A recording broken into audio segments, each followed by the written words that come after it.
Então, a gente comemora dia 15 de novembro a proclamação da República, mas tem uns fatos interessantes na proclamação da República.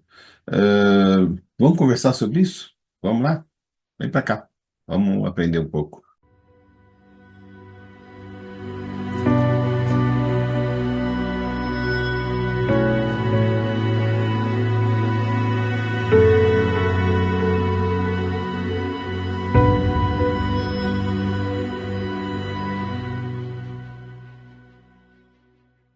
A gente tem que entender que tudo começa na Guerra do Paraguai, né? Então, se a gente entender os republicanos, os positivistas. Então, é interessante isso. Durante a Guerra do Paraguai, o contato dos militares com a realidade dos vizinhos sul-americanos levou a refletir sobre a relação existente, então, de regime político, problemas sociais. A partir disso, começou a desenvolver, então, tanto nos militares de carreira, quanto né, entre civis convocados para lutar no conflito, um desses maior ideal republicano pelo desenvolvimento econômico, social brasileiro. Existia essa problemática, né?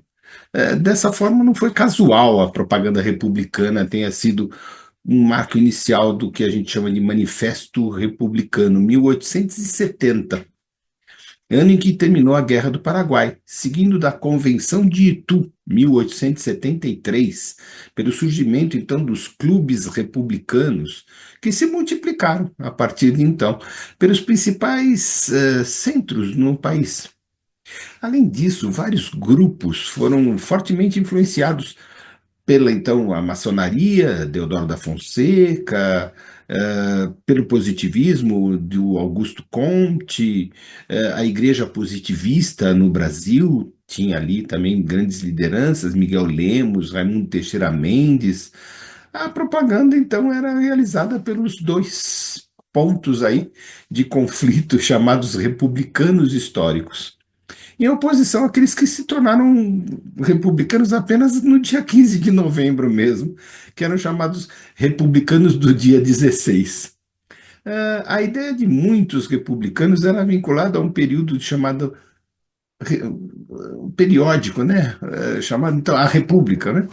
Segundo alguns pesquisadores, os republicanos dividiam em duas correntes: os evolucionistas, que admitiram a proclamação da República até inevitável, e os revolucionistas, né, que defendiam a possibilidade de pegarem armas e então de derrubar o governo, né? Então, a gente chama isso de golpe militar. No Rio de Janeiro, os republicanos insistiram para o Marechal Deodoro, um monarquista convicto, que ele então chefiasse o movimento revolucionário, que substituiria então a monarquia pela república. Depois de muita insistência, os revolucionários, o Deodoro de Fonseca concordou. Eu concordo em liderar então esse movimento militar que vocês estão falando. Mas, segundo os relatos históricos, tem um negócio aí. O que eles queriam de verdade não era derrubar a monarquia, era derrubar o gabinete do Visconde de Ouro Preto. Os principais culpados de tudo isso, então, eram chamados, então, o Visconde de Ouro Preto, uma espécie de primeiro-ministro brasileiro, e o Conde de. Então, achavam o seguinte: quando a princesa Isabel, então, se torna rainha, quem vai governar mesmo é o Conde de. E como é que vocês vão entregar, então, a nação a um francês? E aí, aquela coisa de política brasileira. Então, veio o golpe militar, que estava previsto para o dia 20 de novembro e teve que ser antecipado no dia 14 de novembro. Os conspiradores então divulgaram um boato, fake news, né? Boato, mandando então prender, tinham mandado prender o Benjamin Constant e o Deodoro da Fonseca. Posteriormente, isso não foi confirmado, era mesmo um boato. E assim, então, os revolucionários anteciparam o golpe de Estado para o dia 15 de novembro. Deodoro se dispôs, então, a liderar aquele movimento, porque achava, pô, como assim? A monarquia vai me mandar prender? É isso mesmo, né? Os conspiradores, então, dirigiam a residência do Marechal, que estava doente, estava de cama, né? Ele tinha dispneia, e acabaram de convencer o Marechal Deodoro da Fonseca a, então, comparecer ao pátio, né? E, e então, o novo presidente do Conselho de Ministros seria, então, Gaspar Silveira Martins. E aí tem uma história interessante. Um velho rival, de amor, né? Ele teria, então, namorado a mesma garota no Rio Grande do Sul, a Baronesa do Triunfo, né?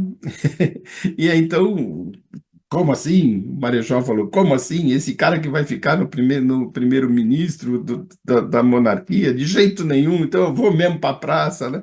Aquele não, aquele roubou a minha namorada. E assim, além disso, então, o Federico Solon Sampaio de Ribeiro, dissera para o Teodoro, né? A suposta ordem de prisão contra ele. E o argumento convenceu, então finalmente ele falou: "Ah, não quero, não, vou lá." Ele saiu com tanta pressa que não levou a espada. E quando chegou no pátio, não tinha espada, ele levantou o boné e isso está lá registrado na, na figura que foi pintada posteriormente, né? Convencido disso, ele vai lá. Ele foi ao campo de Santana, conclamou os soldados, então, do batalhão, aquartelado ali, no Palácio, então, Duque de Caxias, a se rebelarem contra o governo. Então, no final de contas, não houve nenhum movimento popular, no final de contas, não houve nenhum tipo de proposta séria de mudança. Os republicanos eram uma minoria, mas fizeram um golpe de Estado com os militares perfilados ali no Campo de Santana, e assim foi proclamada a República Brasileira.